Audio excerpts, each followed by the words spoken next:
everybody. How's it Hello, going? everyone. All right. We are live. Live. Awesome. I wonder if it's stream. Oh, yeah, there we are. Yeah.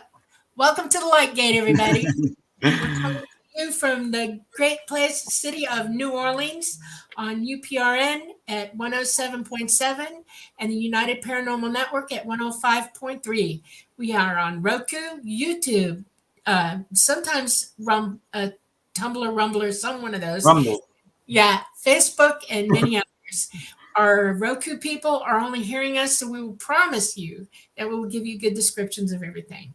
And we're ready to go. Preston, who are we talking to today?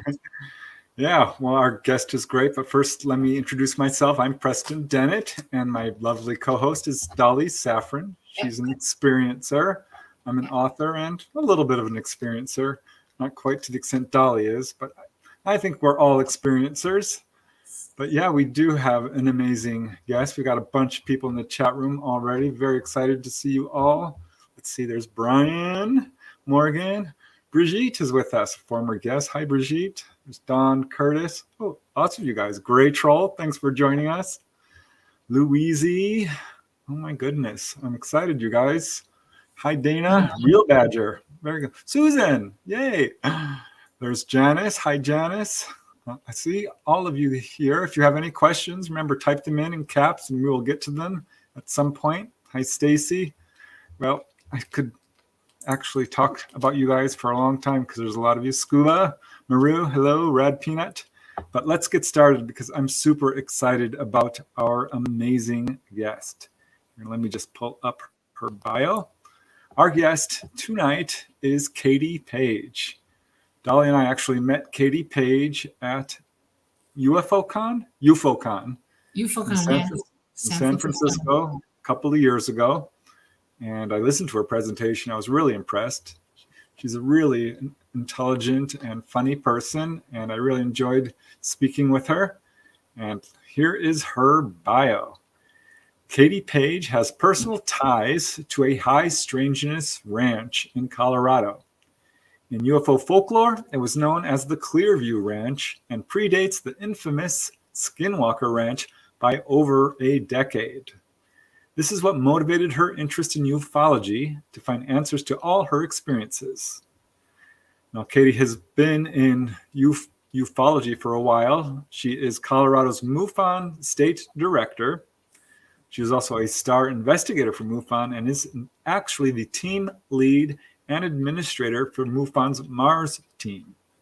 She's the host of MUFON's What's Up radio broadcast on KGRA-DB.com, along with her co-hosts, Chris Deperno and Tara, oh my gosh, I'm not going to pronounce this right, Diulus. I think that's right. Katie also conducts independent investigations and research, and she has been a presenter at several conferences and has appeared on many radio shows and podcasts, including the great Coast to Coast with George Knapp, Spaced Out Radio, UAP Studies Podcast, and many others. Now, she's also been on TV a bunch, actually. She was seen on Travel Channel's UFO Witness. Hey, I did that show. Gaia's Beyond Belief with George Norrie. History Channel's Ancient Aliens. Oh, cool. Small Town Monsters. On the Trail of UFOs. Night Visitors. Ron James' new film, Accidental Truth, which, by the way, is a multiple award winner. And she's going to be appearing on a new series on the History Channel. Now, Katie is not only an experiencer and an investigator, she is an author as well. She's the author of a very well-received book. I totally recommend it. It's called Letters of Love and Light, 4 decades of UFO encounters, experiences, and sightings shared with ufologist R. Leo Sprinkle, PhD. And if you don't know Dr. Sprinkle, you should. He's an absolute pioneer in this field, and I believe he's actually the first to use hypnotic regression to help people who've had missing time. Now, Katie is currently writing her second book, which is going to be what we're talking about tonight, mostly, but we're going to be talking about all kinds of stuff. Her second book will be called High Strangeness on a Colorado Ranch, the Colorado Skinwalker Ranch. The subtitle is Craft, Cattle, Copters, Cryptids, and Cover-Ups. So we are super excited to have Katie join us tonight, and I will just bring her in right now. Oh, there she is. Hi, Katie. Hi, Preston. Hi, Dolly. I hope you guys can hear me okay. Yes, Yes, we can. Now I'm going good. to add a picture because I want to show you this, Katie. There we are. We I met. remember that. Yes, this is Katie with Dolly on the right and me on the left. And this is where we met at the UFOCon run by Lorian Fenton. And yeah, I was really impressed. Didn't get to see all the speakers, but I certainly heard yours. I'm like, wow, you have an amazing story to tell. Yes, absolutely. So when we started this show, I knew that you were on my list, my short list. Well, so. I appreciate that. No, that was a great time, wasn't it? I just love all these conferences. They're great. Yeah, great way to get to know people, for sure. And I want to apologize to your listeners ahead of time. I am up here in the Rocky Mountains, the beautiful Rocky Mountains of Colorado. And this spring we had this big, wet, heavy snow, and I had my shovel, and I was up there getting the dripping water up, and I cut severed my Starlink cord. So it's just sort of taped. And so it's kind of hit or miss my internet. I'm going to do the best I can with it, but I have a new Starlink ordered, so that'll be fixed shortly. So bear with me if I freeze in funny places.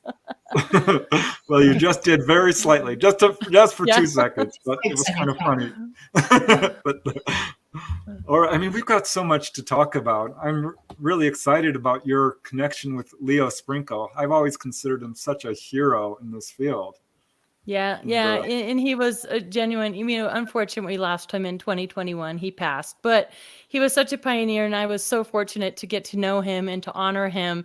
And really that book for me was just this drive of just respect for him. And I just got lost in all those letters that people had written to him. And the cool part about that was that he had saved through all those decades his return letters.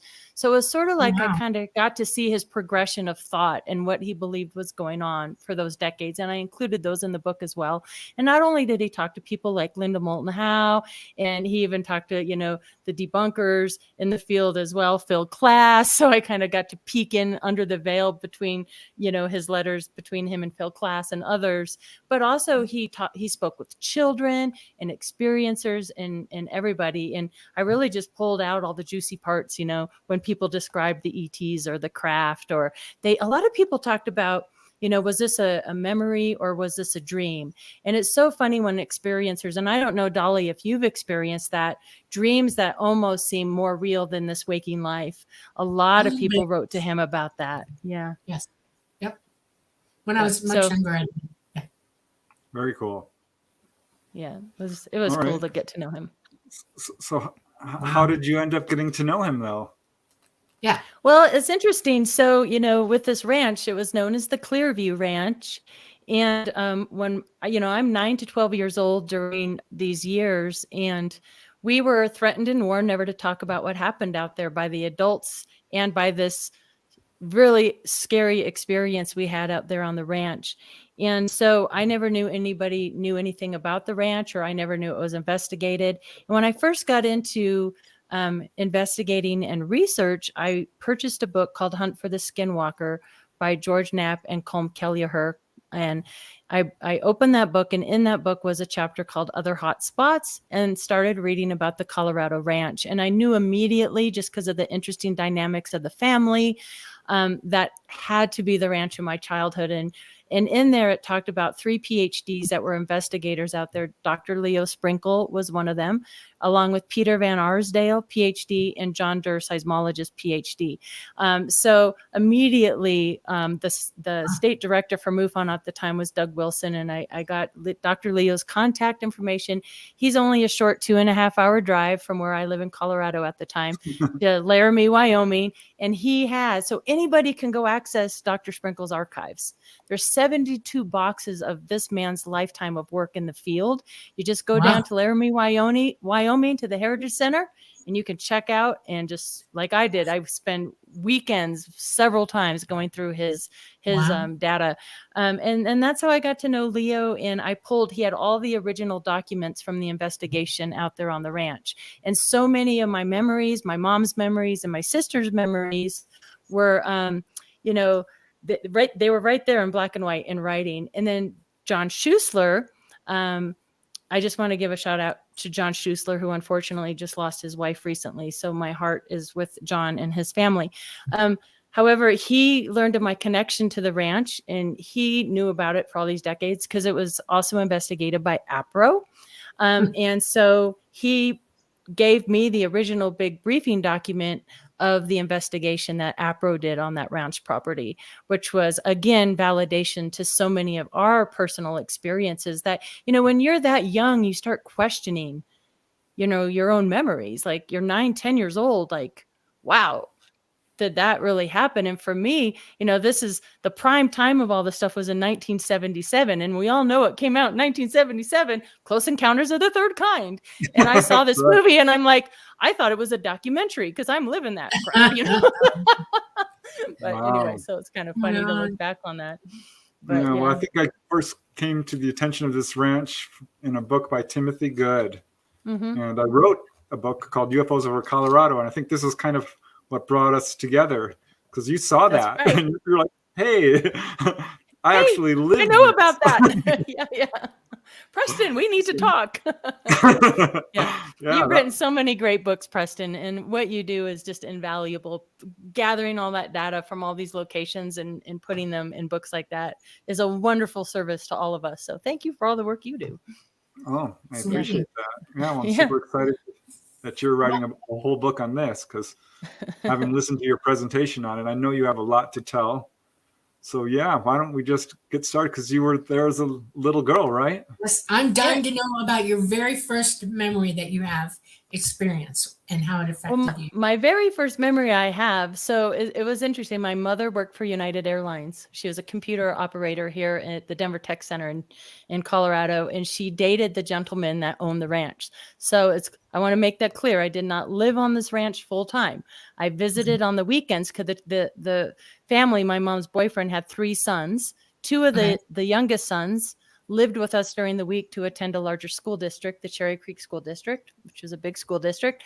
And in the area where this is in Elbert County, Colorado, at that time in the there was like 6 in the graduating class. So they wanted their sons to go to a larger district to have more opportunities there. So we would commute them back and forth to visit their mom and spend time on the ranch on the weekends. So my first memory, Dolly, is just hearing my mom and her boyfriend, Jack, who has passed away now.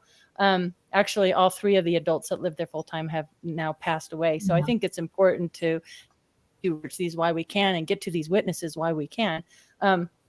But when they first purchased the property, they heard these humming sounds and these bangs and sounds coming from underground when there was nothing there that would be causing these. And just yesterday, and I love doing podcasts and conferences because the more you speak about these things, more witnesses come forward. So just yesterday, I drove to Colorado Springs and did an interview with a kid. He's 29 years old, grew up out in that area, and he and his friends have experienced some unbelievable things out there. So it was a fantastic interview with him. And I asked him about if they're still hearing sounds out there in the woods. So out in this area, you have patches of like ponderosa pines where it's kind of really wooded, but you also have, very flat open areas for cattle to graze and whatnot. So it's in Elbert County, Colorado. And, it wasn't just this activity wasn't just isolated to the family's ranch that I was connected to, although we had a lot of unusual things happen there and some I witnessed myself. It was this whole area of Elbert County. It went from Franktown to Elizabeth to Kiowa to Simla to Rama. So it's this whole like parallel where these things occurred. And interestingly, in investigating the history of the ranch, we had very, very heavy, we had the Ute, Cheyenne, Navajo, Pawnee, Kiowa, Comanche, Sioux. This was we had the Sand Creek Massacre occur, which was one of American history's worst tragedies. And so there was a lot of horrific events that occurred in and around this area. Now, I don't know if that plays a role to some of these things, but it possibly could. I know they discussed that at Skinwalker as well. Mm-hmm. Wow. Yeah. That's amazing. So the sounds. So Yeah. you sent me some pictures, and I'm going to pull one of them up when you were a little girl. Is that all right? Which That's shows fine. shows some of the physical symptoms you experienced. Here, let me see if I can add this. Yeah, that's a whole other interesting thing, as Dolly knows and so many other people know. You know, I lived about an hour away from the ranch. We lived in Englewood, Colorado. It's now Centennial, Colorado. So I compartmentalized these things that I was experiencing. I was seeing shadow figures in my room. The scariest night coming back from the ranch house, what happened, it was the mom's boys' birthday. It was a Saturday night. We're all there celebrating. It's early in the morning, around midnight, even maybe a little after midnight. The adults are playing board games, partying, whatever. Me and my sister and the three boys are hanging out in the boys' bedroom when the power goes out in the house and that humming sound starts up. And anytime that humming sound started up, you knew something was going to happen. It seemed unusual things would always happen when we would hear this hum.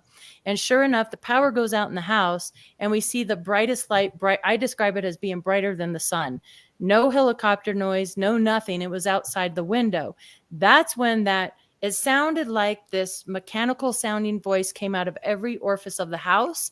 And it wasn't until I received the briefing document from John Schuessler, which is right here, in that it had verbatim reported back when it happened, which was amazing for my sister and I, because we literally had like a PTSD response to it when we saw it. It basically said, when all the power is out in the house, so we don't know how this is being transmitted into the house, we have allowed you to remain. We have interfered with your lives very little. Do not cause us to take action you will regret. Your friends will be warned to remain silent concerning us. And that's where the threat and the warning came from, was that electronic voice. And my thought was, how much of this was military? Because through Dr. Sprinkle's files, we learned that people from Camp Carson were out there. His name was Warren Blank from Fort Carson was out on the ranch. So I'm like, why is the military out on the ranch? We knew NORAD was aware of the ranch property. I talked to Richard Doty in Laughlin. He was aware of the ranch property. We knew Air Force was aware of the ranch property. So, and now with all this new news coming out with David Grush, and I mean, isn't this a crazy time right now? A week ago today, Monday, we have this news come out, right? This back engineer technology. And he's talking about over 2,000 black access projects and that the Air Force and others have. So I'm thinking, how much of this was secretive black access projects, mutilations out there? This is where Linda Moulton Howe got her start. And I was just recently at Contact in the Desert, and I got to reconnect with Linda Howe. And that for me was coming full circle, because at the time, Linda Moulton Howe was an investigative journalist out here in Colorado, and these rash of mutilations were occurring almost daily. And Elbert County was the heaviest hit. So we had cow, horse, sheep, even dog. People were arming themselves with shotguns by the door. Even Stapleton Airport at the time, DIA wasn't there at this time. We had Stapleton. They actually issued a no-fly zone over the county because mutilations were so high. There was high rewards from the Cattlemen's Association actively looking for these people perpetrating these mutilations. And, I always give Linda Moulton Howe big credit because she really started the investigations on these mutilations, along with Christopher O'Brien and Chuck Zukowski. And again, I was at a conference recently here in Cripple Creek, Colorado, and Chuck Zukowski was there, and it was wonderful to talk with him about where he stands on these mutilations. Because as we all know, they're still to this day. They're kind of picking up again, actually. I know there was just a few of them in Texas, one in Oklahoma. And the investigations I've gone out is, am I okay? Can you guys still hear me? Yeah. Am I freezing? Okay. Okay. The investigations I've done, a lot of these small towns and ranchers, they don't report these anymore. They know nothing's going to happen. They don't like the stigmas. But if you actually go to these small towns and talk with these ranchers, the best thing to do, little tip for anybody who wants to go investigate any of this, go into your local bars, the local small town bars, and just Right. talk to the folks, and say, hey, I'm investigating this. Have you ever? And you would be amazed at how many people will go, oh my gosh, this happened, this happened, this happened. But as far as the symptoms, getting back to that, I kind of went off there. I compartmentalized all those other things that were happening to me. And it really wasn't until Skinwalkers at the Pentagon came out, that second book, that they started talking about people who would visit Skinwalker Ranch and other high strangeness locations would have this hitchhiker effect. And they too would have shadow figures, these balls of light or blue orbs, sometimes white orbs in their rooms. That sense of feeling watched was really super intense for me. I always felt like I was watched, so much so in elementary school, if a car or motorcycle drove by, I'd like run up to the nearest house and pretend I lived there because I was always afraid of being. I don't know if you can relate to that, Dolly, but Yes, it was constant fear. I never slept alone. I slept with Big Sister all the time. So a lot of those kind of things, paranormal things in the house all the time. And interestingly enough, the interview I just did yesterday with this young man, he and his friends are experiencing very similar things. When he said he has a sense of being watched, I was like, oh my goodness, that was super intense. And this kind of, I asked him if they still feel like an uneasiness or an eerie feeling, because that area, especially in those wood lines, it can feel very uneasy and eerie. They also had Sasquatch beings out there as well. So much stuff was going on. So Unmarked you were pretty helicopters, young. you name it. You were pretty young. Yeah, when all this was actually going on. those two pictures right there are me during those years. Wow. So that was how old I was when all this was going on.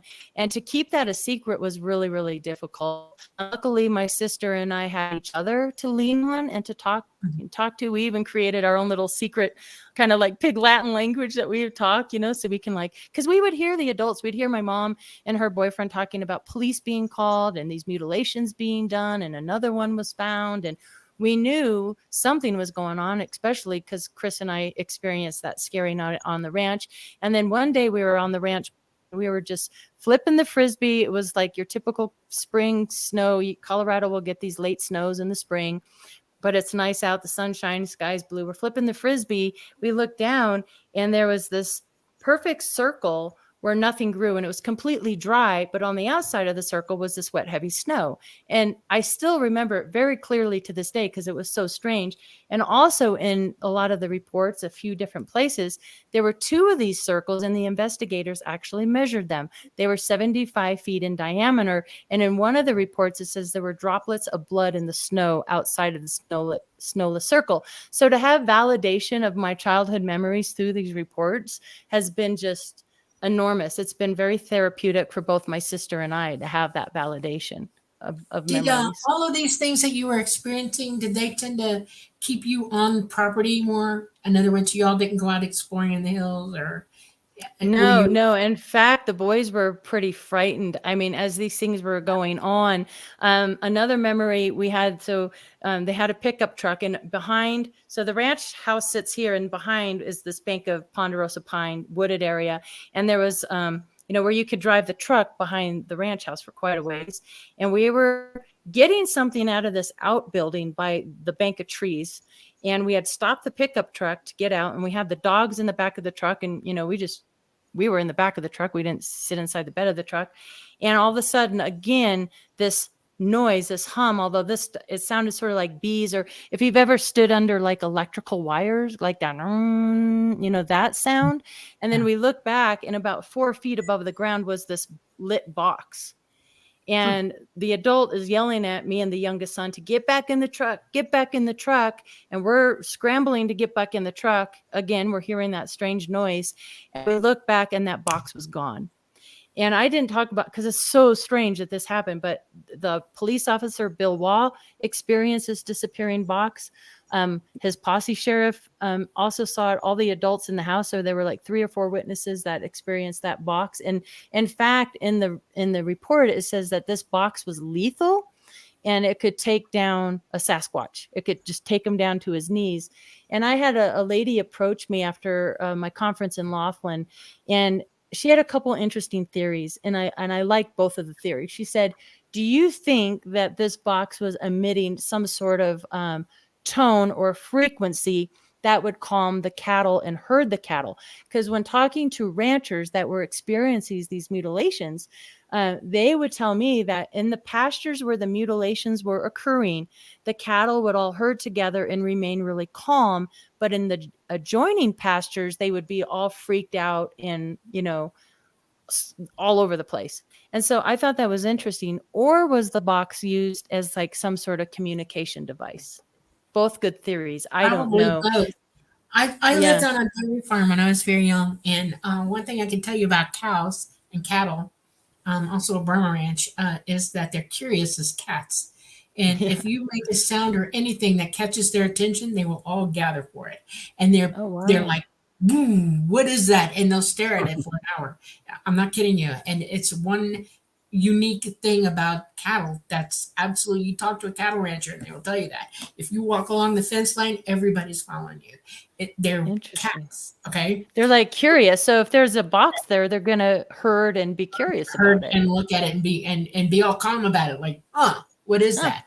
And they're waiting for somebody to go, no, dangerous, run. And then everybody will. But at the beginning, they're looking it over really hard. Right. So, wow. So what after all these years and everything, have you got a consensus of what you really think? I think you have more than one thing going on out there. And I'm curious. Oh, yeah. That's why I want to pull up this slide, because this is not just UFOs. It's not just Bigfoot. It's not just military presence. It's not just ETs. I mean, what the heck? This is right. And for me, I mean, this is why I'm like 11 plus years in on all this now, because there's so many avenues to go down, right? Are we talking interdimensional with the Sasquatch, the crypto creatures, the paranormal activity, how that was with the mysterious helicopters and the military presence? Again, is this the military causing this, or are they trying to investigate what has been going on there for a long time? And Dolly, where I stand really right now is.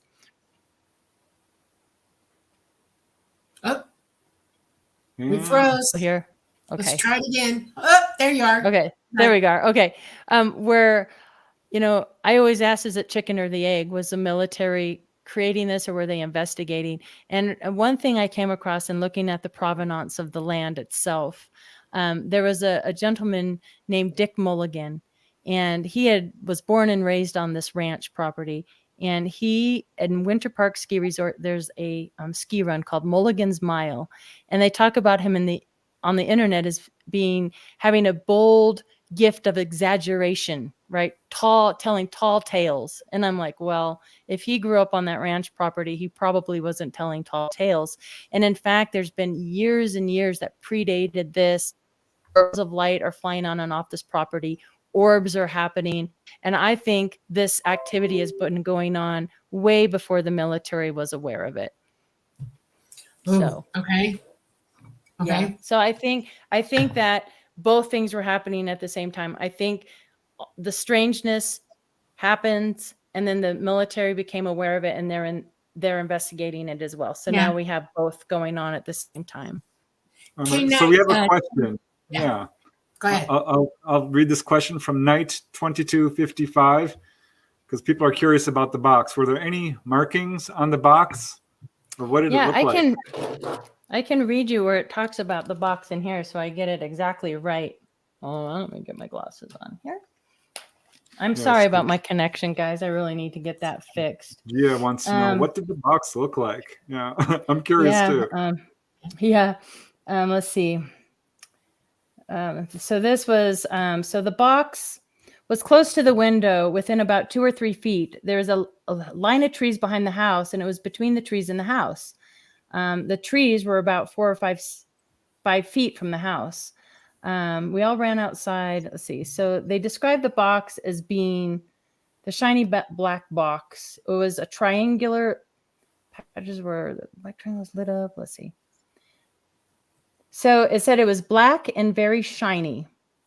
And the way I remember it, it was bigger, quite a bit bigger than shoebox, like a shoebox and a half in this light, and there were lights on it. And it made this bee sound, like this electric kind of bee sound. And in the document, when they approached it, that tone would change more to like an angry bee sound. So yeah, and the Bill Waugh, if I flew to Florida to interview his son and his widow, Jean, and they remember his dad and the posse sheriff encountering the box, not on the ranch property, but on this road where there was no road. And he was afraid to approach the box. And so he goes, gets the posse sheriff, they come back, and they're watching as the box, and what he says, the trees almost appeared to go into the ground. That's what the sheriff reported, which just sounds, and he even talks about it in Dr. Sprinkles, that he didn't want to report it. He didn't want the stigma. He didn't want the attention, but he actually saw this box, what he appeared to go under the ground. So very unusual. And I know Skinwalker Ranch had an encounter with the box as well. Really? So what year was this? These years were, this was 1975 to 1978. Those years. Yeah. And there, the red star there is where the ranch sits.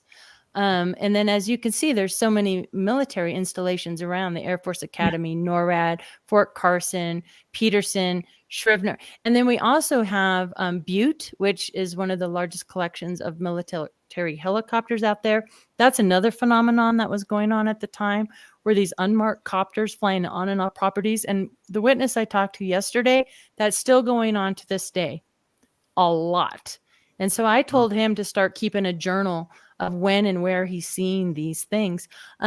So I find that interesting. And then, of course, on the other side of the springs, we have where Snippy the horse was first discovered, and Snippy was actually named Lady. But so we have both sides of Colorado Springs area that would have high strangeness, I would say, happening. So it's really an interesting area. And the Black Forest was pretty active as well. It's pretty close to Cheyenne Mountain too. Have you ever had any documentation or talk about underground facilities for the military out there? Well, there's Dulce in New Mexico, and there's researchers there that believe that these underground tunnels do run. I mean, it would not surprise me at all. I mean, we know Cheyenne Mountain goes underground, and I'm sure they have tunnels connecting to. I don't know if it's connecting now out to DIA, if it connects to Dulce, to other military installations, who knows? But I know there's other researchers that investigate this. Yeah. So it's been my experience with bases and things like that, that they employ all kinds of methods for keeping people off their property. They will do things that scare you. They will have the ability to communicate with you out loud verbally, and you don't know where it's coming from. They will use sound scare tactics. They will, there's 1,000 different ways to keep people off a property. They don't want you there. Right. And, was this ranch? I was going to say real quick, but just today we had, Dr. Stephen Greer doing this UAP UFO disclosure press conference, right? We watched it. And he brings up a slide, and he talks about these crimes committed, right, by illegal covert projects. Right. And I'm reading this list, and just like what Dolly said, you're talking treason against the United States, murder, torture, kidnapping and abduction, money laundering, fraud, theft, trespassing, blackmail, bribery, harassing of witnesses, and on and on and on. And I'm thinking, was any of this going on at the ranch? There were evidence of perhaps some MK Ultra things going on out there, where in Dr. Sprinkle's files, they talked to this gentleman, Warren, redacted out, visits the ranch, felt something take over his mind, made him walk towards the woods, released him, and he would run back to the ranch house, and did this to him 5 times. Now, that speaks to me as some sort of mind control. And you bring up also a good, let's look at the Providence. That 10 to 12 years before my mom's boyfriend's family purchased the ranch. If the government wanted to own that property, why didn't they just purchase it? It doesn't make any sense to me why they would go through these tactics to do all that, to scare us and others, because when it was just that humans are vacant. guinea pigs to the black oaks, and you were an experiment, literally. You were one of many. That's what I'm thinking. I really feel that deep down inside. Yeah, they've been doing stuff since before I was even born, and it's a long history with them. We had 2 paranoid presidents. It got worse after that, and nobody told anybody else what was going on. And the alternate, or the guys who are running all those dark programs felt free to do anything they wanted. They had no laws against them at all, and that is absolutely true. I know that for a fact, and it's interesting. I wonder. And that go ahead. That would speak to their liability. Then why the Air Force is remaining so hush hush? Why the Navy's kind of come out? I don't think the Navy wanted to come out on purpose. I think they kind of had to speak up about what was leaked out there with Go Fast and Gimbal and that, but in the Tic Tac videos. But I think the Air Force has been remaining hush hush because they have liability issues with so many of these. So I don't want to consider myself a victim and you a victim, but there's a lot of people. If they've done these experiments to people, then they're liable. Right. Well, I think that's one reason for disclosure not to happen at all. Okay. Right. Because we all get a really inside look at what they've actually been up to and doing, and they have to admit things that they don't want to admit. I think it's a lot. Disclosure is inevitable at some point. This is a bad step. They have to pull it off. Yeah. Yeah. I have another question, because is this ranch particularly isolated? Are there roads to it? Because it is. It's grown up through the years. There's now like a neighborhood off to the side, but the ranch is still as many acres as it was back then. And just recently, I think I'm able to say the name since the show has come out. It started airing last Tuesday night. It's called Beyond Skinwalker on History Channel. So on June the 20th, so not tomorrow, but a week from tomorrow night, the Rocky Mountain Ranch episode will air. And I'll be showing my first time back on the ranch proper child. Wow. That's amazing. Amazing. Yeah. And we filmed for, a week, and I'm anxious to see how they edited the episode because to my shock, so many things happened. So I can't wait to see that episode a week from Tuesday night on History Channel. So this ranch became actually pretty well known. So these are some of the articles that came out. I'm wondering, is this the only ranch that's experiencing all this, or this is probably going on? Just a lot of people are talking about it, because people talk about like Skinwalker like it's unique, and clearly it's not. No, it's not. I mean, we have Bradshaw Ranch in Arizona and Blind Frog Ranch out there in Utah as well. We have Marley Woods in Missouri.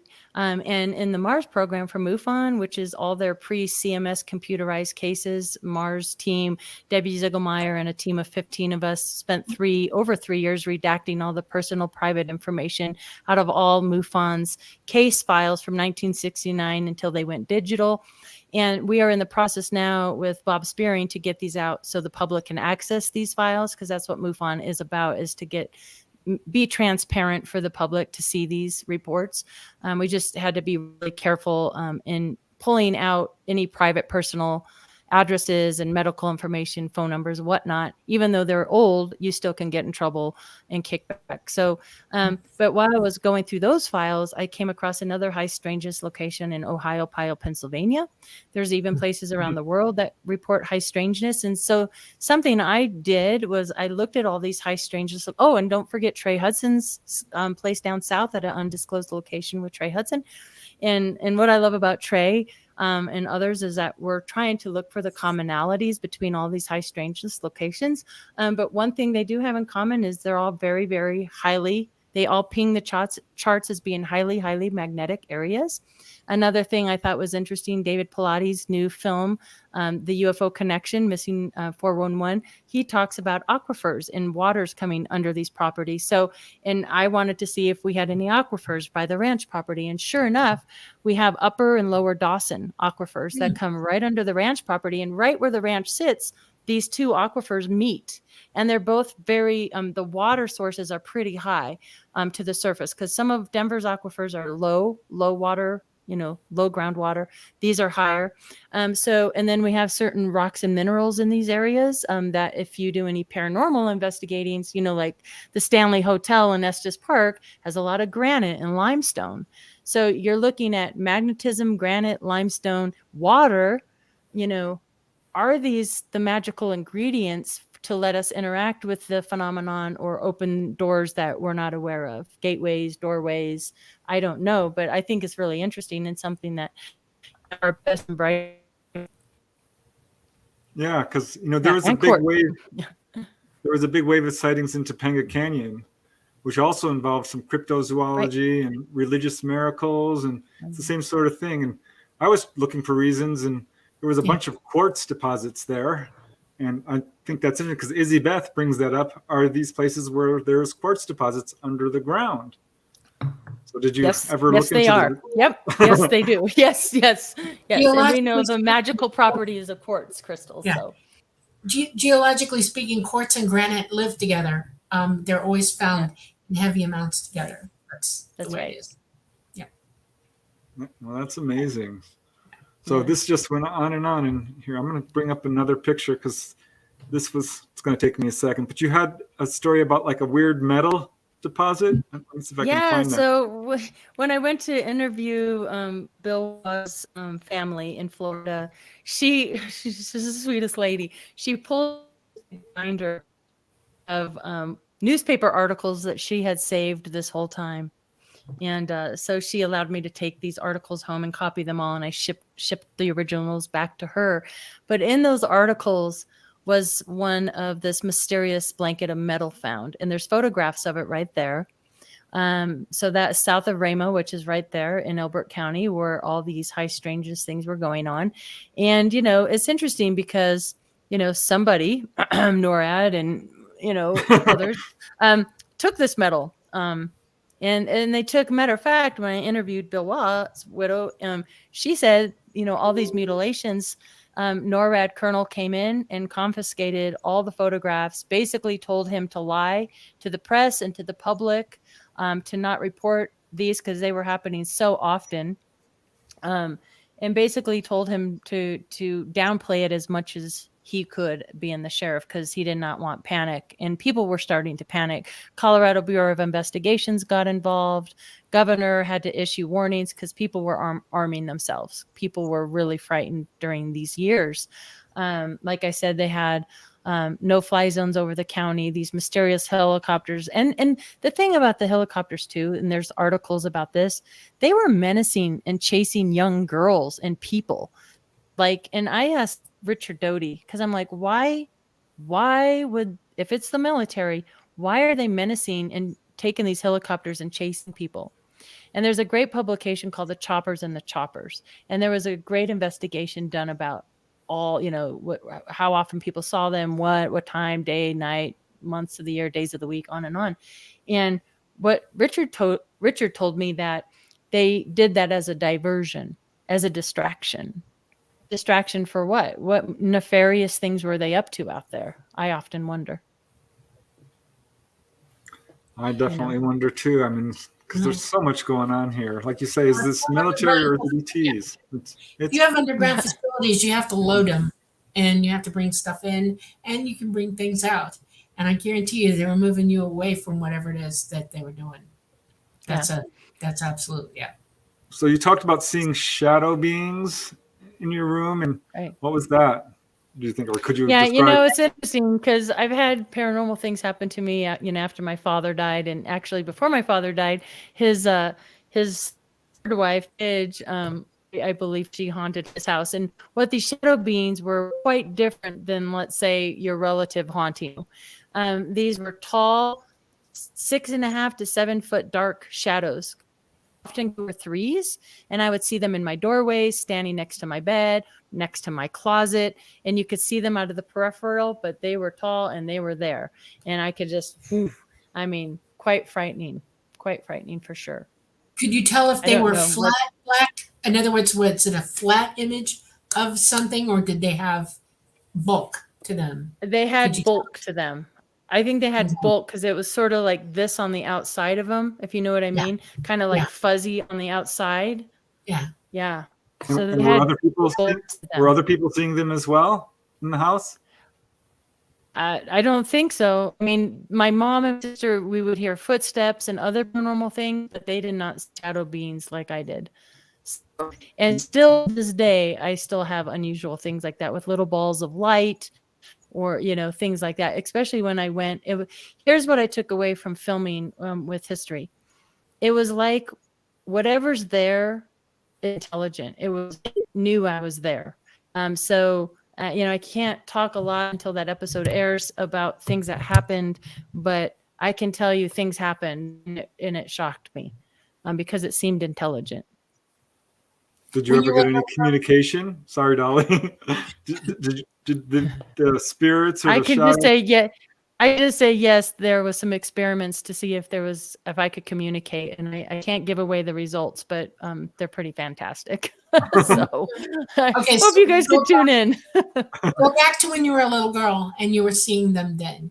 Did they ever make a move toward you? Did they ever make any move toward making, how do I put this? I've seen shadow beings, okay?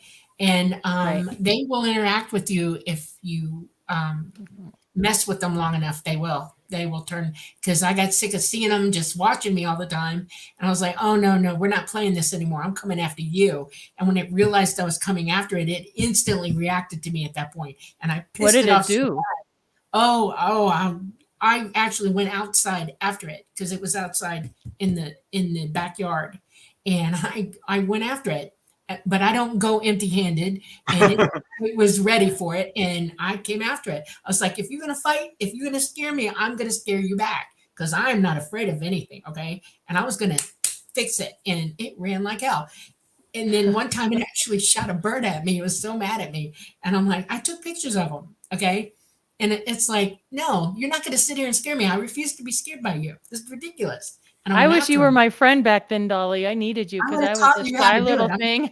I didn't talk to anybody. I just withdrew. I was really quiet. Yeah. Oh my gosh. That's a typical reaction with, I hid under the covers. That's what I did. Okay. Oh my goodness. Yeah, I had a ranger for a daddy. Okay, he taught me stuff, so that's why I went after him. So I was kind of hoping. I think with me too, though, knowing that there were cattle dying and horse dying and sheep dying, and I mean, there was other things. So I was terrified. I was face up to anything. I don't know if I just went away because you guys are spinning. You did for a second, a little piece. Okay.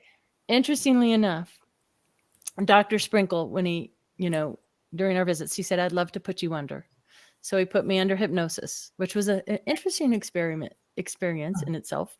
But I found it interesting from a psychological standpoint, because for the first 15, 20 minutes of the hypnosis, it was like that little girl was finding her voice to be able to stand up to the adults and even speak about it. Okay. So it was really strange because, it took me like a week to even listen to the recording because I was just so uncomfortable listening to it. And then there was a point where my voice changed to a little girl's voice and said, and I wasn't scared. It was all creepy. But it was interesting that I really did have to find my voice because I was really terrified of everything that was going on at the time. Even though we didn't know it was researched or investigated, we knew what was happening to us in the family. And we knew we weren't supposed to tell anybody. So we had this, like my sister says, we had this big, heavy, weighted secret that until 2013, we held with us all those years, and we tried to get on with our lives, I was married, raised my kids, did all the things you do normally, but all those questions, all those things, like what was all that? And that, I started out kind of in the paranormal world, doing ghost hunts and that. I really got into watching Ghost Hunters and all that stuff. And then I learned about MUFON, and I thought, I really want to start digging on this and see. And it's just been an unbelievable journey ever since, and I do hope we start getting disclosure, but I think we all have to be discerning in what's coming out right now. I'm not one that trusts I'm sorry. I'm just going to say it. I don't trust our government, and I certainly don't trust our military because of things I experienced. And they had a hand in it. We know they were out there and they're keeping secrets. So why should I trust them now? Well, I'm glad you had your sister with you, because a lot of people go through stuff and they're completely alone. But you had your sister, you had other people there.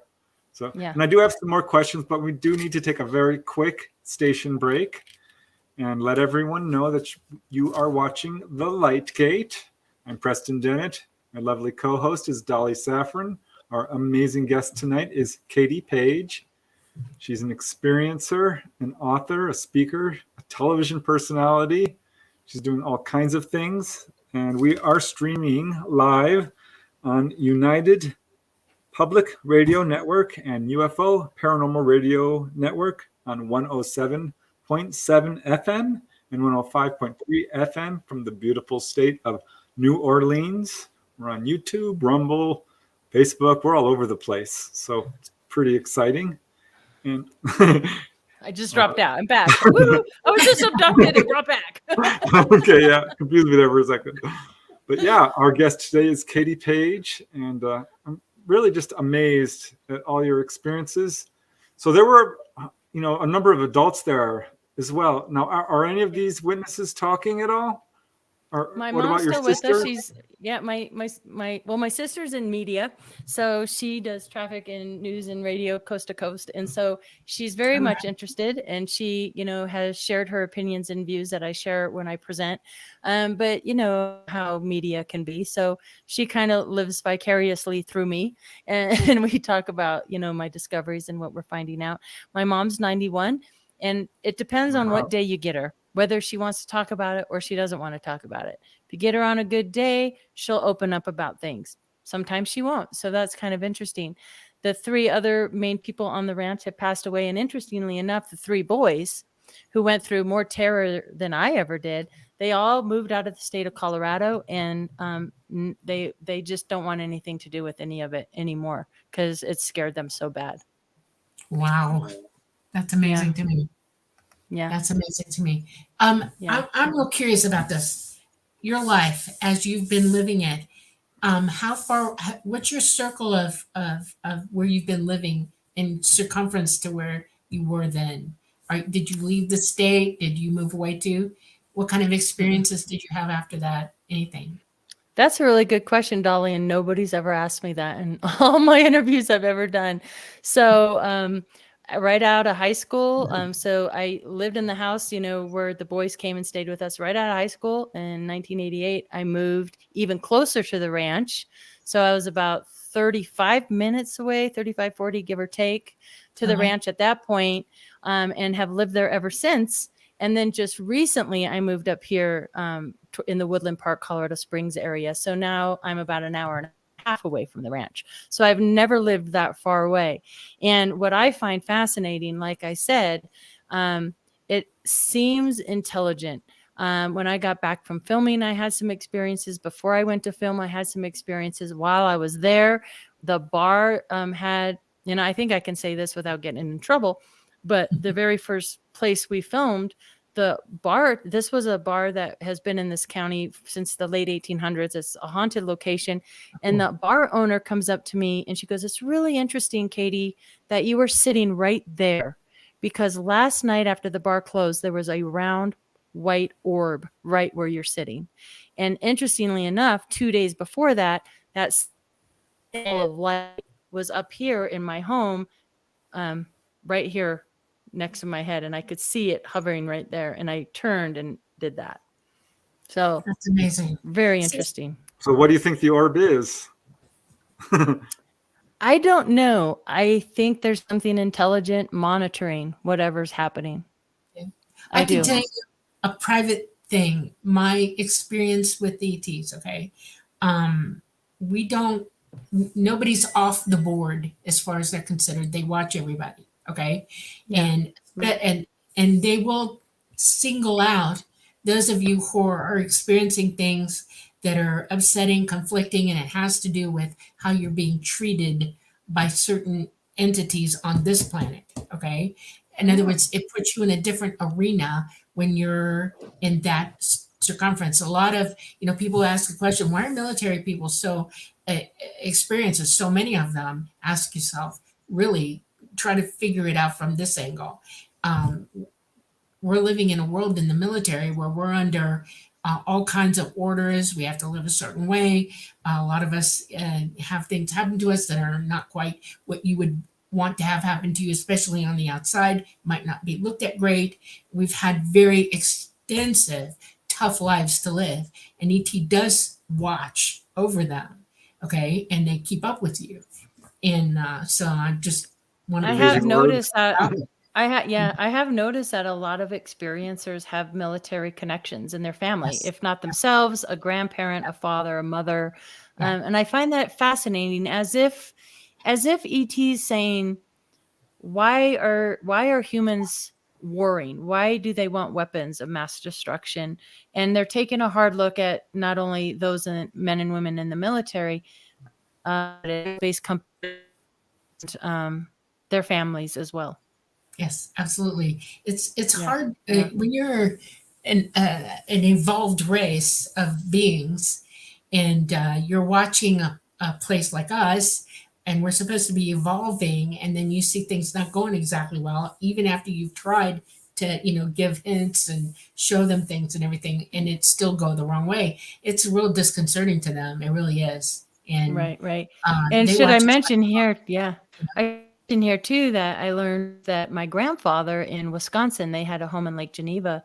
He was in the Navy, and he had a sighting of an oblong-shaped craft over Lake Como in Wisconsin, and that was investigated by J. Allen Hynek, and that was in the early 60s. Yeah, and my dad was Navy as well.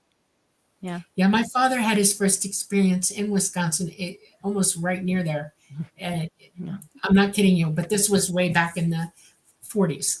I think we talked about that in San Francisco. Yes. We kind of had the Illinois group and the Wisconsin group with Dolly and Paul Hynek and Mary and myself and So all right. Well, I want to go back just a second to shadow people, because we got a question from Gray Troll, and he's wondering what are shadow people. He's asking Dolly, but I'm curious on your opinion, because Dolly and I did a show on that on another podcast, and we kind of dug deep and couldn't really figure out for sure, but we're thinking they're lower dimensional entities. Right. I have a real serious theory about this, okay? And I'm going to say theory because I can't prove myself right or wrong, okay? But I'm from my knowledge base, I think I'm real close to this. We have 12 dimensions in this universe, okay? We're sitting in the third. Everything in the first and the second are just below us, and we can see them because we look down and we see flat planes. We see, two-dimensional planes. And just because our consciousness is operating here doesn't mean a consciousness can't operate in the first or second dimension. And I think that these beings are entity consciousness that are operating that way, and they're coming up as one and two-dimensional sites. That's why I purposefully asked you, did they have bulk? Okay. Mm-hmm. I think the closer they get to the third dimension, they look like they have bulk. And I've experienced that as well. But I'm pretty sure that there are entities living in those dimensions. I'm not kidding. And that's what we're seeing. So interesting. My friend Heidi Hollis has done extensive work on figure. So I would recommend to your listeners to look up the name Heidi Hollis and try to find any of her podcasts or her books out there. And she's done so much work on that. I know that a lot of people believe they're demonic and stuff like that, which I can't say. I don't know. Heidi, oh no. Katie is fading out again. Well, she'll be in a sec. Yeah. Here's a question from Santana Barish, which I find interesting, which says, I heard MUFON is cracking down on paranormal research. Do you know why? I do. Oh, you're there. And I am. I'm here. I'm fading in and out through the dimensions. No, I apologize. I need to get this fixed before I do anything else. But yes, I do. When this was happening, MUFON was working with Congress and going through some things. And I think with the UAP task force, they kind of wanted to get away from the woo as much as they could. They're kind of lightening up on that stance a little bit because, as they know, through high strangeness cases, and even, they have their guest, their keynote speaker at the symposium in Cincinnati, which is in August this year. If you're interested, go to MUFON.com and look at their symposium. I'll be out there as well.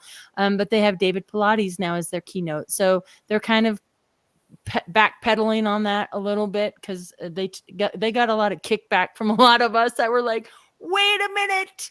We know this stuff's connected, and it is connected in so many places. So, yeah. Most contactees experience the full range of paranormal. Yes. But I get it because we're still at a point, it's definitely more back in the day where it's a lot to swallow. If you're already talking about UFOs, and then you bring in levitation and telepathy and all the paranormal events. Yeah, all that stuff. Astro traveling. That's the topic I really got interested in, is this interesting topic and study of dissociation, people who have near-death experiences and trauma that experience a lot of paranormal UFO activity. Absolutely noticed that connection. Yeah, that's pretty well established in the paranormal field. Yeah. Okay, but I have another slide I want to bring up.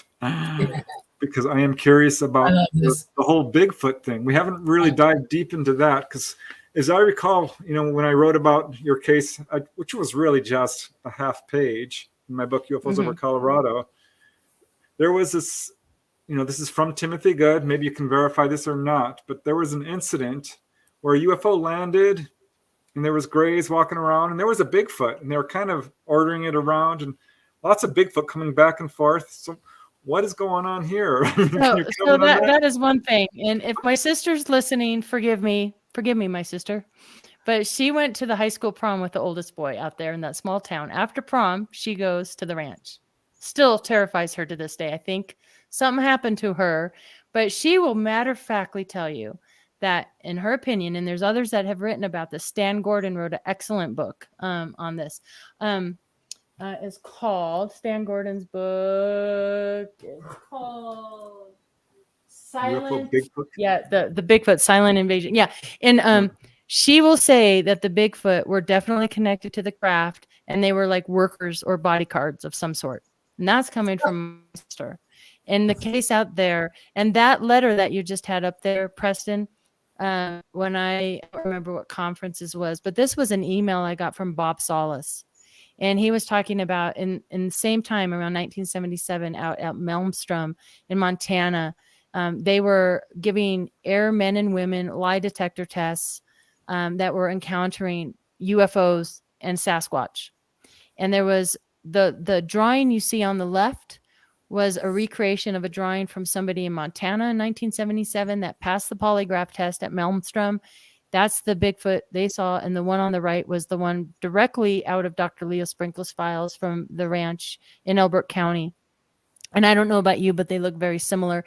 And when I was young, my mom would refer to them as white fuzzies because they had gray hair, not this more, not so dense, not like your typical Bigfoot Sasquatch, but, a different type of nose, almost a more human type of eye. And then just recently, I'm like, it's not so far-fetched to say that these beings, these Sasquatch that are seen, are directly connected to the craft, and in fact could be an ET race in of themselves. Why couldn't there be a race of Sasquatch beings that are an ET race? Yeah, I've looked into the whole UFO Bigfoot connection because I had my own case. And then I got another, and I started looking. I'm like, well, there's quite a few of these, and of course, a bunch in Pennsylvania. Right. And I'm like, are they ETs? But they've been on our planet for a very long time. They're still here, and I'm wondering because I think some of these are sentient, right? Yeah, they could be intelligent. I'm wondering if some of these Bigfoot are just dead up contactees themselves. Could kind be. Of like, or is it part of the? I mean. part of, and I don't know if David Pilates really accuses Sasquatch or Bigfoot as taking some of these missing people, but have they done that in the past? I don't know. Yeah, well, it's an interesting aspect to the whole yeah thing here, because why do you I mean, we already kind of went into this, but all of this phenomena is occurring at once in these specific locations. So I'm just curious as to why that would be. Well, let's look at military bases close by and all those other things. So again, it's chicken or the egg, going on. So I don't know. Another interesting phenomenon that occurred out there, and again, I don't know if I sent you these slides or not, Preston, but it were these 2 A-7Ds that crashed. In the report, it said that 2 A-7Ds crashed in pursuit of a UFO at night. And so I'm like, well, certainly if that happened, there has to be some documentation on it. And so I sent a FOIA request to Kirkland Air Force Base and got a nice big thick packet back on that crash. And both pilots ejected, both pilots survived. But what was interesting is they're flying over residential neighborhoods at night out there in Elbert County. They have 255 live rounds of ammunition on board. There it is. That was in the document right there. That 2 National Guard interceptors went up and then acted out and went down while in pursuit of a UFO at night. And this made the sheriff a little unnerved, so we stopped looking into it. In the documents I received back, it said one of the causes, and there were several listed, was that the instructor, so supposedly it was an instructor and a student pilot up there flying around with live ammunition, which seems silly to me, but that the instructor pilot misidentified the rotating beacon of another aircraft, and it never mentions anywhere in the transcripts anywhere else what the other aircraft was. It doesn't identify it. Doesn't say it was a Cessna and nothing else. And then I went to David Marler's and was doing some research, came across a NORAD document. It was several pages long, where the Air Force actually admits scrambling 2 interceptors in pursuit of a UFO that came up on radar out of NORAD in Canada. And this was on the front page of the National Enquirer. And in good old David Marler style, he's like, oh, I think I have that. Went right to the file and pulled it out, and there it was. So we know that the Air Force was doing that, scrambling jets with with something unidentified on radar. So why wouldn't they do it in this case out in Elbert County? I'm sure that they did. And in this case, the testers crashed and they lost both interceptors, and both pilots survived. So I really need to try and find these pilots, see if they're still alive. That would be a good idea. That would be a really good idea. Because what were you chasing? Come on. Deathbed confession. Is that the craft, if they got too close to a UFO or the UFO got too close to them, it would have knocked their power out. And if they were ejecting, that would have been number one right there. Yeah. If your whole jet goes dead, you're out of it. You got to get out. And 2, they can move from Alaska all the way across the country, in less than 3 minutes. They can move that fast. And if they were scrambling, you're probably wondering what the hell it was doing, where it was going, and they wanted to track it. And you have to look at the reports of every single base from Alaska all the way down to where it was to see how many other bases were scrambling. Also, that's a really good thing to do. Back yourself up with that. Look at its flight path, where it was really coming from. You do that and you get some really big pictures showing up in your mind. Like, That's right. Yeah. Oh, that's sweet. Thank you. That's from Santana Barish. Thank you, Santana. Okay, I have another slide I have another slide I want to bring up. And so these are some of the ETs that were at the ranch. Now this for me, this is the most mind-blowing part of my whole journey so far. So at the time, I'm just a few years into researching, and the ET on the right that you see these tubes and this it almost had like a clear helmet over the top. This was in Dr. Sprinkle's files as the ETs being on the ranch. The one on the left, I, at the time, was Colorado MUFON's guest speaker coordinator, and I invited this gentleman named Sean Bartok, who wrote a book called Flashbacks. And his property was said to be in Castle Rock, Colorado. Come to find out, the actual location of the property is a mere 14 miles away from our ranch property. I'm sitting in the third row watching his presentation. I've never put that drawing out in the public domain ever. I wanted to see if I could find anything like it. And he said those tubes in this guy's neck would come out just like the guy on our ranch. I don't know about you guys, but they look awful similar. Same size eyes, heavy brow, wrinkles on the forehead, wrinkles around the mouth, and these weird tubes. And then his next photo, I don't know if I sent you another photo, but of Sean's drawing where the tubes came out from the guy's neck. And it looks very similar to the one seen at Elbert County. The other type of being seen in Elbert County were Nordics, these blonde, blue-eyed Nordics. And in the reports, they said they were in conflict with one another. I'm thinking that Tubi guy, I call him the Tubi guy. The Tubi guy looks like maybe an AI type of ET. And the other one, the Nordics, of course, are not. They're your blonde, tall, blue-eyed, blonde creatures. And they were in conflict with one another. In other words, don't mind us. You guys are just in our way. We're here doing whatever they're doing. I don't know what. And that's kind of what was reported out there. So I find that interesting. Well, so there's all different types of ETs. Because I remember hearing about the human-looking ones, and the guy who came up there thought at first that they might be government people. Which makes you wonder. These ones, though, with the tubes, they have these spindly, like almost insect-looking arms and legs. They're like that big around. That's how they were depicted. Yeah, with like a shield over their chest. They're just almost a body with arms and legs and long necks. Yeah, and there you go. Yeah, look at that. Yeah, and you don't know how they're holding their head up. You go right. Right. And I saw these drawings at Popular Mechanics when I was standing in line at the grocery store, and I'm looking at these. I'm like, oh my gosh, are they like an AI?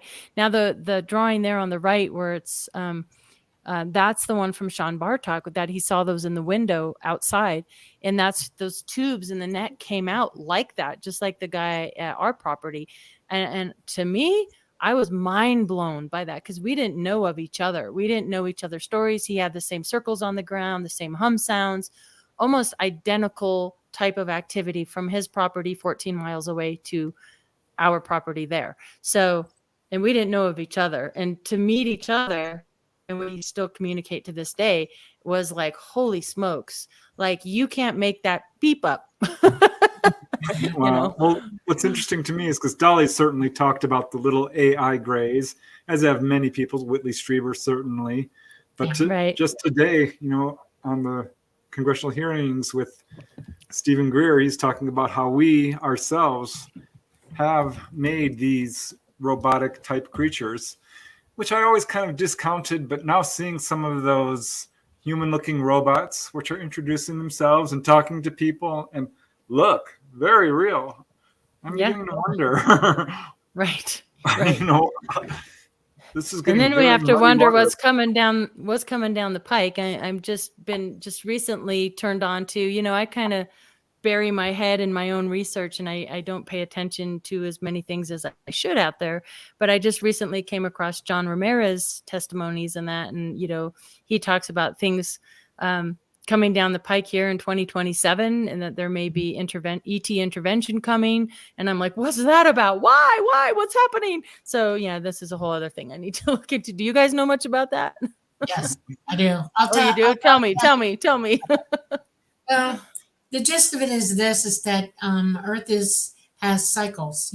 Our sun has cycles where we are placed in our galaxy. As we travel around, we go through different energy fields and things like that. And there's a giant electromagnetic current sheet that is sluicing through. It's every 12,000 years we hit this thing, and we're going through it right now. And that's why our sun changed polarity. That's what's happening to our internet right now. It's these solar flares and stuff. Basically, it's a lot of story.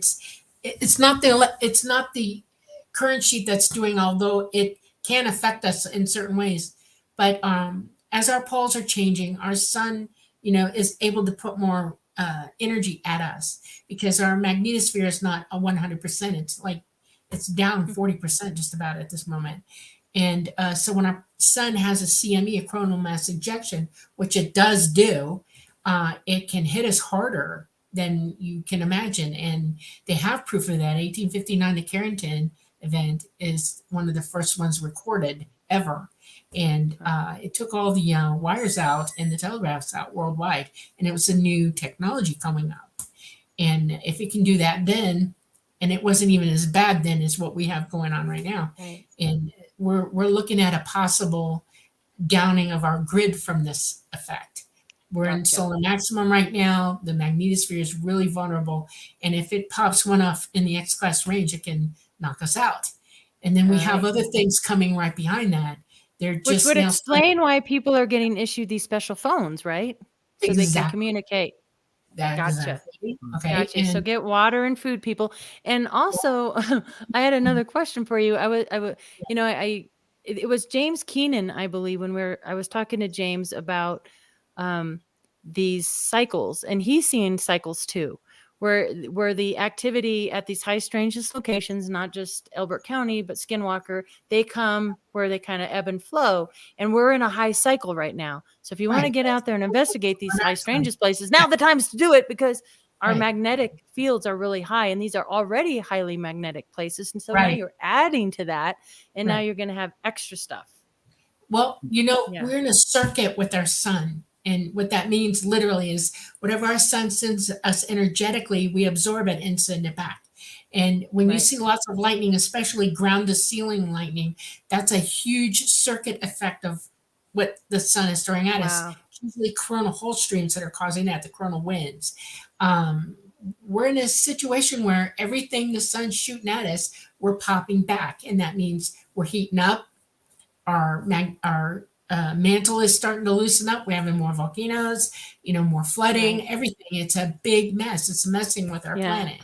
And that's scary. So crazy. I worry about Yellowstone here in Colorado, so I hope that stays calm. But Christopher asked a question, what was my most strangeness experience on the ranch?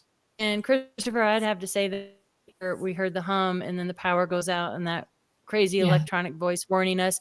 When I got home that night, I walked into her house, I floor, and I was for a while.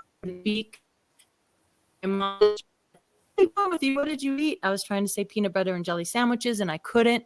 That was the first night of my first full-blown migraine headache where I was vomiting, that whole thing. I suffered those until I finally went through biofeedback training.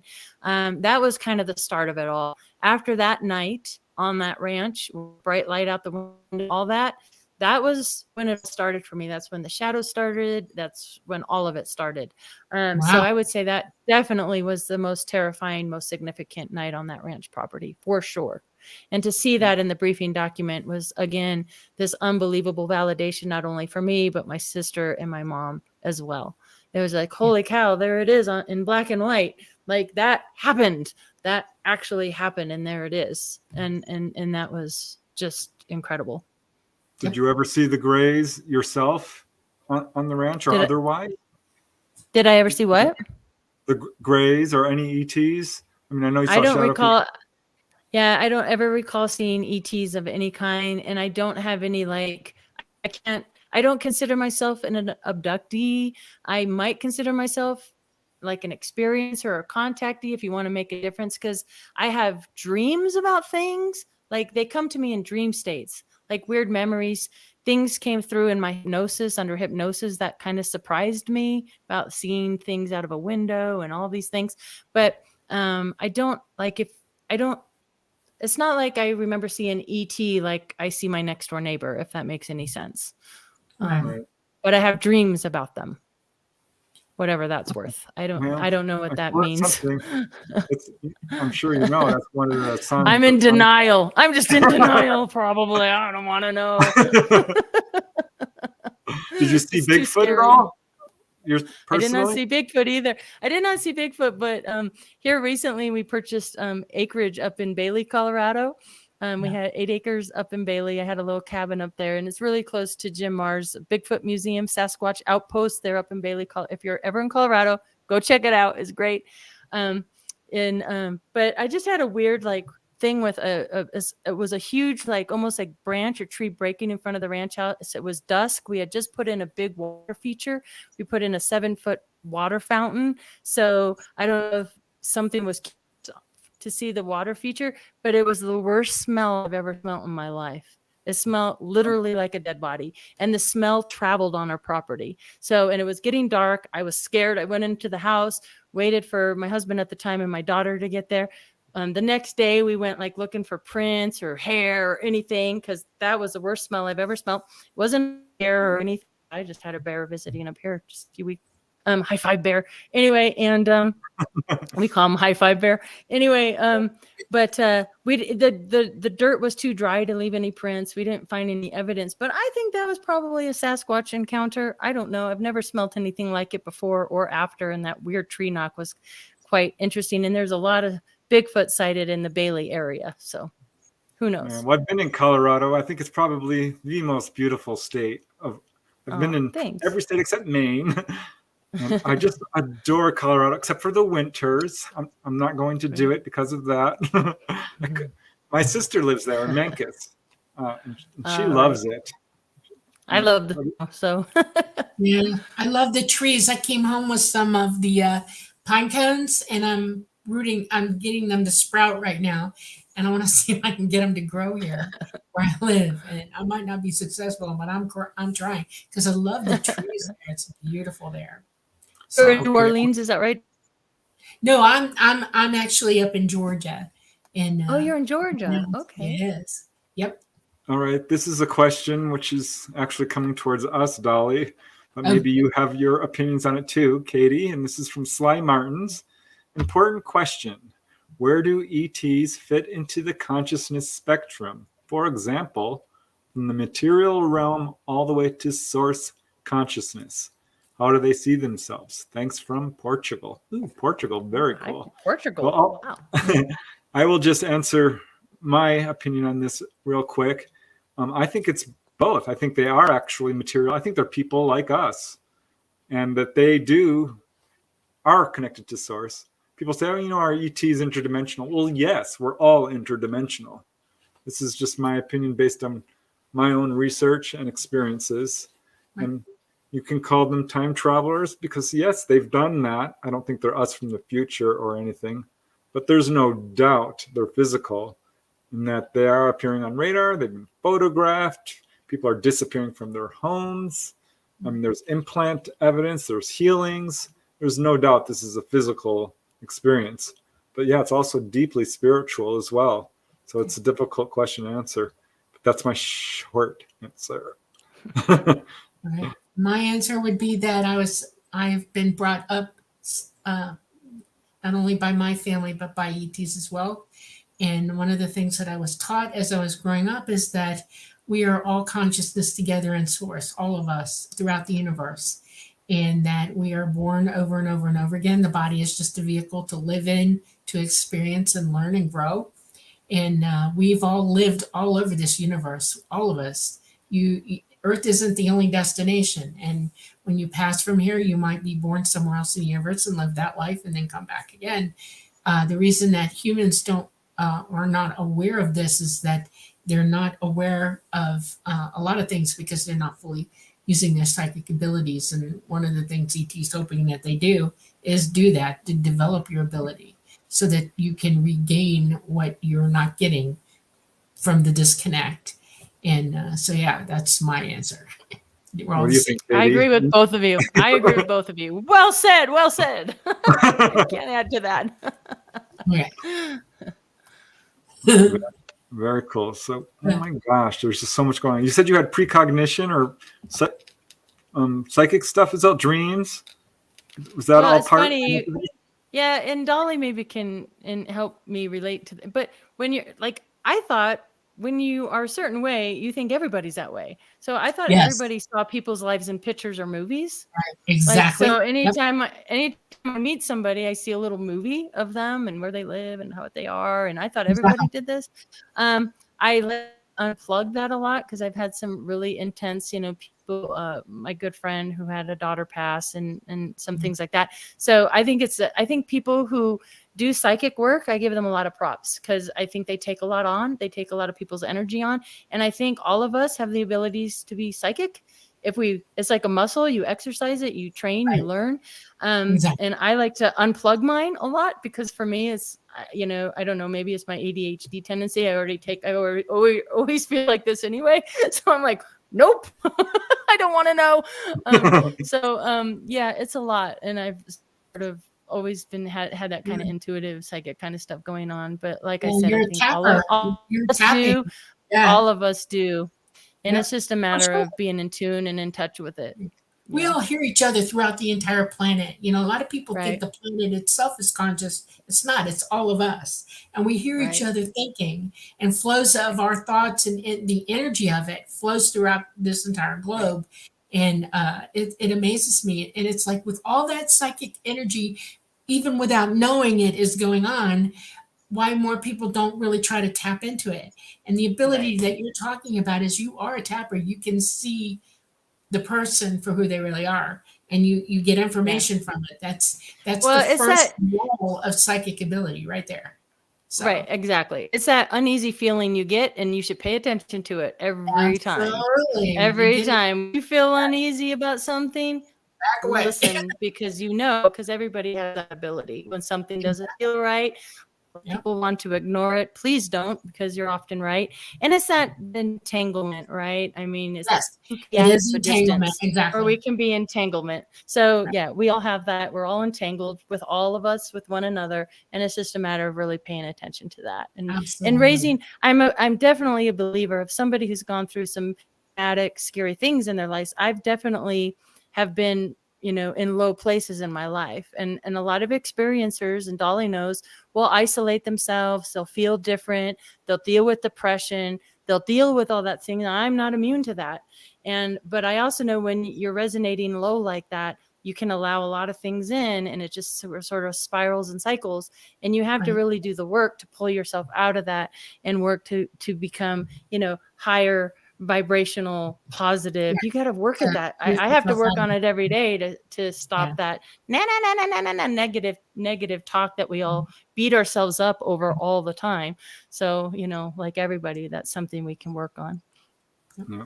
Well, here's a question from Izzy Beth, and I don't want to get too into it because it's kind of off topic, but we got to answer questions from our peeps. And Izzy Beth is asking Dolly, what is causing our magnetosphere to be lowering like it is? It's just a natural cycle, right, Dolly? No, it's a cycle that happens when the polarity of our planet changes.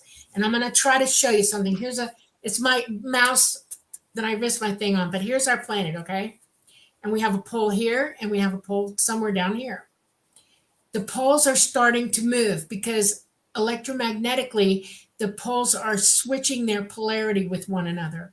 And as this pole is going this way and going down, the other one is probably going in the opposite direction. Now, magnetism, we know that it comes out and goes around from the poles. And you see these electric field lines that come up from down and above. And they're very stable when your poles are stable. But the minute the poles start excursioning and moving to change polarity, these lines go and they go crazy. And it's nuts. It literally is nuts. And it causes all kinds of problems for us on this planet. One of them is SpaceX had a problem shooting some satellites up. We had a coronal mass ejection coming at us, and the polarity was bad, and they blew up just after they took off. It wasn't our fault that it happened. It was our magnetism that caused that to happen. Airplanes experience it. One of the things that's happening globally, and I've watched this my whole life because I like to fly, is that all the GPS tracking, all the ALS tracking on all the airports, it's how planes find the airport or line up with it as they're coming in, have had to move majorly, like 38 degrees now, almost 40. And over the years, it's like, oh, here we go again. And everybody's got to recalibrate their airport ALS systems, GPS, as you would know them, to keep the planes from crashing into one another or, having problems. We'll have to take a deeper dive on that one of these days. Yeah, that's interesting.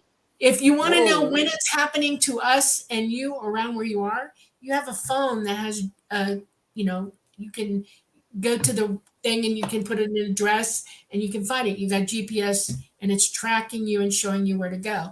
If it goes out and dies and it won't come back up, that's a bad day. Energetically, we're having something happen to us, and the polarity lines have lost their minds. So that's what that is. Okay. Well, here's another interesting question, which I think brings up I've got an opinion about this one, actually. I wonder if you do, Katie, and I'm sure you do, Dolly. Donnie's Happy Hour asks, do you feel the government is admitting to UAPs, which they are, so they can fly the crafts they have in broad daylight? Yeah, I like they're saying they're real. And I think this is a good point, because perhaps this is all the buzz about this false flag and the fake ET invasion. Maybe this is there's an element of propaganda to this whole disclosure process, which is clearly tightly controlled. Right. It hasn't been any disclosure. These are whistleblowers. Yeah. This is not our government. Yeah, it's not the government saying anything. It is a whistleblower. Point, set, match, right there.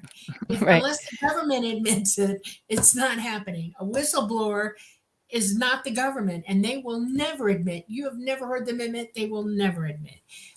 The only day you will hear them come to the podium and say this is real, it's happening, is when they can call it a national security event or worldwide security event. Then you know the false flag is in operation, because they're planning on trying to make you think that ET is no good and that they're going to get us. So until ET comes and intervenes, like they're said to, we won't. No, I think our government needs to keep our secrets for obvious reasons. And they're not going to go flying these things around in the daytime because they don't want to expose our secrets and our technologies to other countries. So, here's just a comment from Christopher Harmon. She says, thanks, Katie. Anyone and everyone can and will experience something on the ranch, it seems. So are people still going there and still experiencing stuff? Well, that's what, you'll be able to watch on Tuesday the 20th, when I got to meet the family for the first time. And I could tell your listeners this, just like behind the scenes, that was legit. They would not talk with the people that live there now, meet them until cameras were rolling. So everything you see in that episode, even when it comes down to are going to make appearances and tests they did, as 100% legit. That was my first time meeting these people, the first time hearing the history, the first time me learning things they've experienced. And I can just tell you this, with people and locals that I've talked to during the filming, stuff's still going on. And I couldn't believe everything we experienced. And that to me, that's what I took away revisiting the ranch, was like, holy cow, I thought this stuff was over, and it's certainly not. Wow. Yeah, Chad is just buzzing about it. Charlene saying, thank you so much for sharing your experiences and growing to such a lovely woman. Thank you. I appreciate that. Thank you. So this takes quite a bit of courage to come forth and share these experiences. And I think that's people don't understand. Like, it's taken me a long time to even get through writing this book and researching, because it's such a personal experience for me and my sister as well, that it's like you learn something and then you have to process and work through it personally. Then you learn some more. And then, so it's like this whole kind of, it's taken a long time. It's not like I'm an outsider just researching something that didn't affect me emotionally, And so it does take a toll, and it takes me some, like, every now and again, I have to take like what I call a UFO break, because it gets too much. Right? Sometimes it really does. It really does. Well, I want to ask you very much. Say again what night this is coming on and what time. Yeah. So on History Channel's Beyond Skinwalker, which comes on right after the Skinwalker Ranch episode, the Colorado Ranch episode will air on June the 20th. So not this Tuesday, not tomorrow night, but a week from tomorrow night. So I, like all of you, I'm going to be, I haven't seen it. I don't know how they edited it. So I'm super excited to watch it and see what made the show. I know, I am too, actually. Yeah, and I didn't quite catch it because you blurped up a little bit. Is it June the 28th? No, June the 20th. So not 20th. This Tuesday, but a week from Tuesday, a week from tomorrow. We will be on the living room couch watching this. Right. Okay? And I think for Mountain Standard Time, it's 7:00, but you'll have to just look at for your local time. It's Beyond Skinwalker on History Channel. Okay. All right. Thank Very you. cool. Well, we have just about 15 minutes left. So if there's anything we haven't talked about, definitely now would be the time to bring it up. But here is a question off topic again a little bit, but still interesting, from Santana Barish. Do any of you know about the Bermuda Triangle? Well, I've certainly read the books on it and know about the very famous lot back cases. I think there's something to it. Magnetic again. I think there's some Right. Exactly. within Definitely. Alaskan Triangle as well.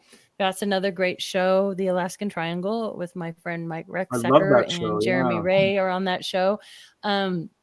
Again, I think these are all highly magnetic areas, and they mess with the, like Dolly was saying, the aircraft navigation system. So, right. Yeah, absolutely. Interesting.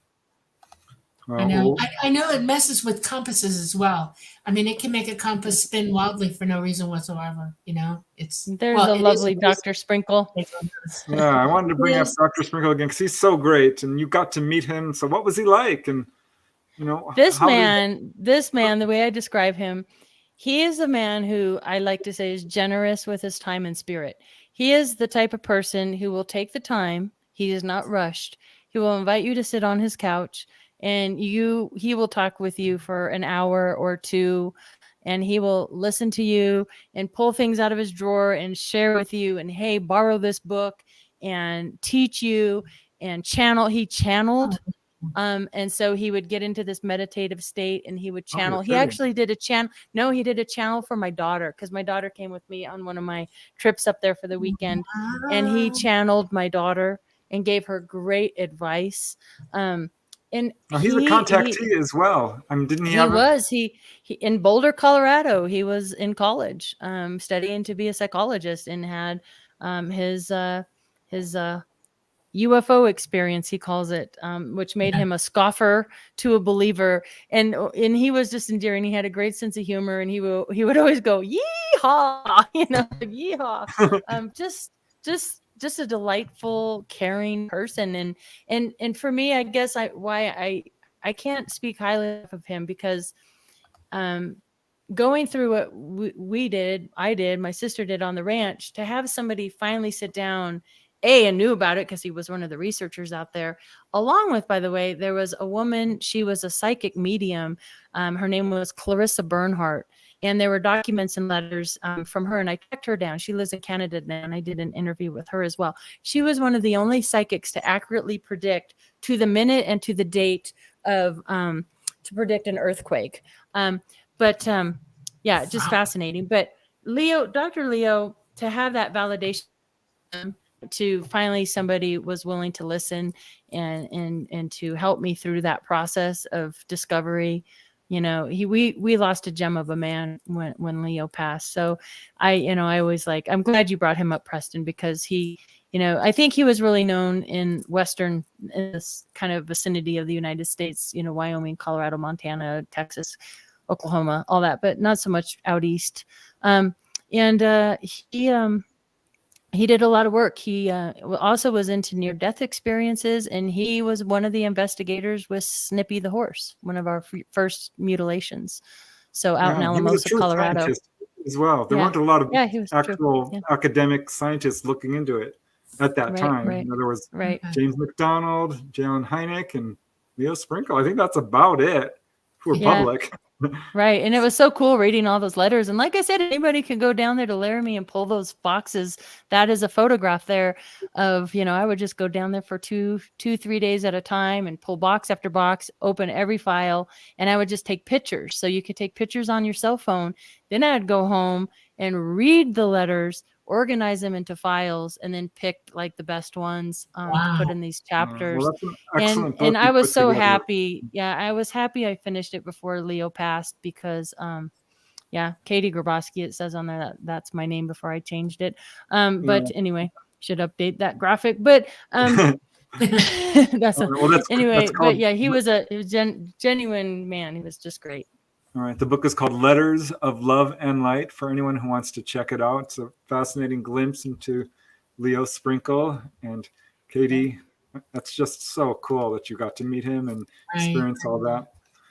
And this is bound to come up. I'm going to bring up this question because it's going viral. I'm sure you've heard about it, Katie, the Las Vegas incident, and I have my opinions about it.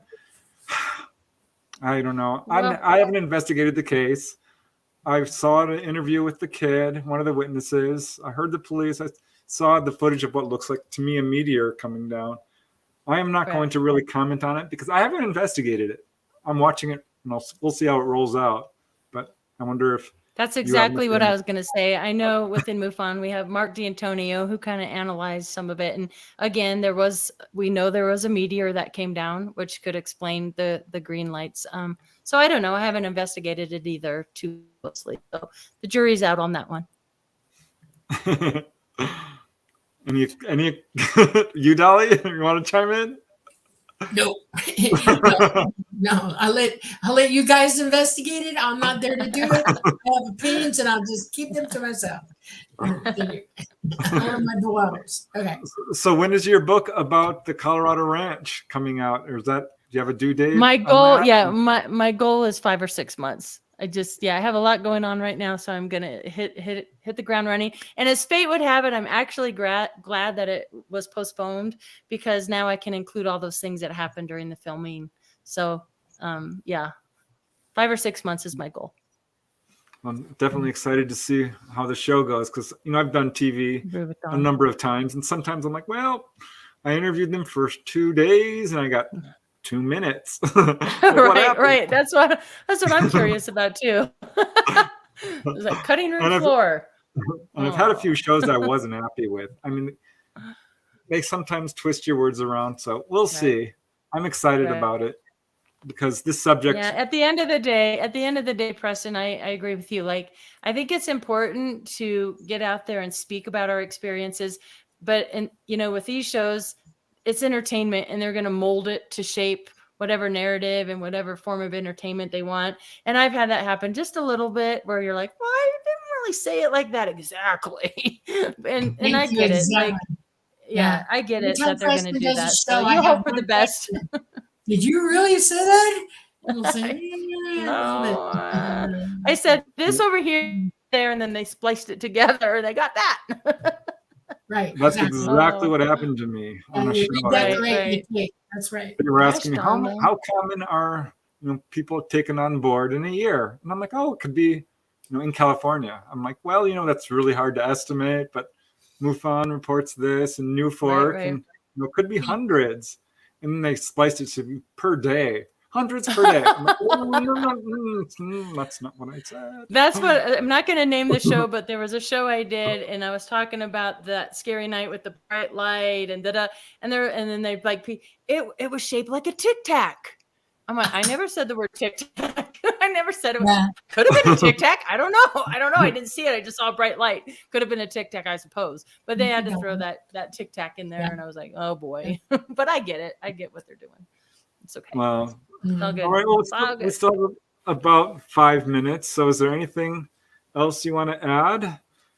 Well, we could talk a little bit about fun conferences coming up, with Fun Symposium coming up. It's the time of year to get out there and go to these conferences. Like I said, just came back from Contact in the Desert, which was a fantastic event, and meeting Linda Moulton Howe, whom I have a deep and utmost respect for this woman after being able to visit with her. And I just want to say, like, my mind was blown at how hard this woman works.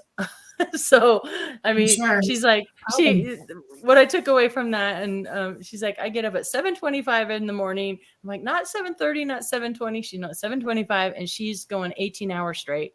I mean, this woman was just fantastic to get to know and meet. So that was fantastic. And I hope to see a lot of you there out at the MUFON Symposium in Cincinnati. Yeah. Well, you're Are you out guys there. do you guys have any good things going on, Preston and Dolly? Possibly a conference in, where is it? In October. Kansas? Yeah, I think it's Kansas. In Kansas. Yeah, Kansas. Oh, cool. I'll have to look into that. Sure. Yeah.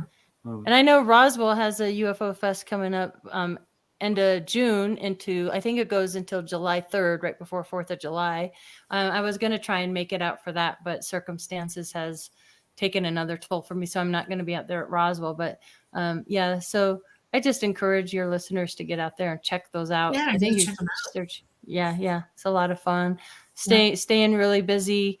The ranch is not my only thing that I research. I'm also searching a Roswell body Denver connection that I've been almost 4 years now looking into this. So there was a Brigadier General Arthur Exxon that was rumored one of the Roswell bodies ended up in a mortuary outfit in Denver. And all I could tell you about that really quickly, there was an Eisenhower connection, a Nixon connection with a federal judge, Lowry, Fitzsimmons, Mason Lodge, and I've been going to archives, the Eisenhower Library there in Elbeling, and doing research on that. COVID shut it down when we hit COVID, and all the archival places closed down.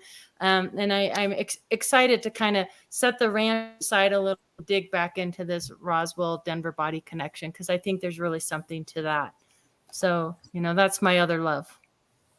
Wow. Yeah, well, it's good that people are applying science to all of this. Here's John Groves. Hi, John. He's someone I met years ago. Great show. I know about Dr. Melba Ketchum's DNA work into Sasquatch.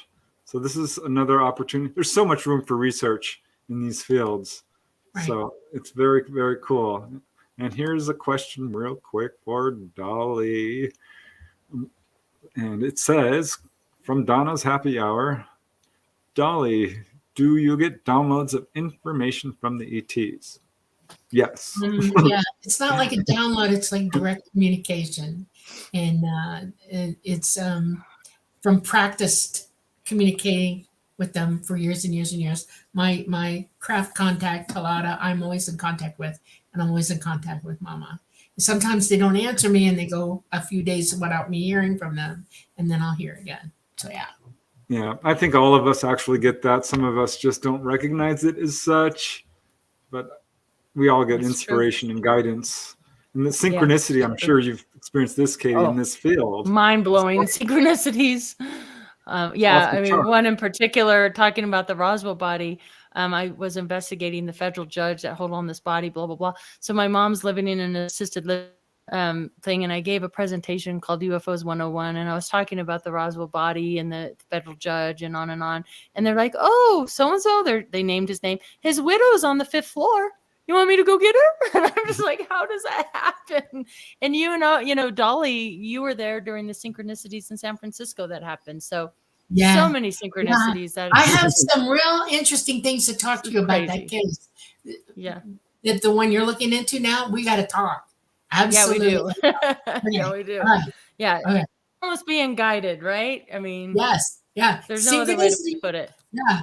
I mean, this was just brought, I was just talking about this last week, not kidding. And I'll talk to you about it. Okay. Okay. All right. Well, we're going to have to close up the show, I guess. We're pretty much coming up to that point, and I don't want to go over because that always creates headaches that we don't need. Right. But, wow, Katie, that's so exciting that you're I know. boots on the ground researcher. That's the kind of research I actually really enjoy. Thank you. Reading about. Thank you for having me on, Preston and Dolly. It was a pleasure to be here. And thank you to all your listeners, too. Yep. All right. Yeah, so you want a good crowd. They're awesome. You want to give out your Facebook page or any emails or anything? Yeah, you can find my contact information, and you can contact me at Katie, Katie, Paige, PAIGE.net. That's my website.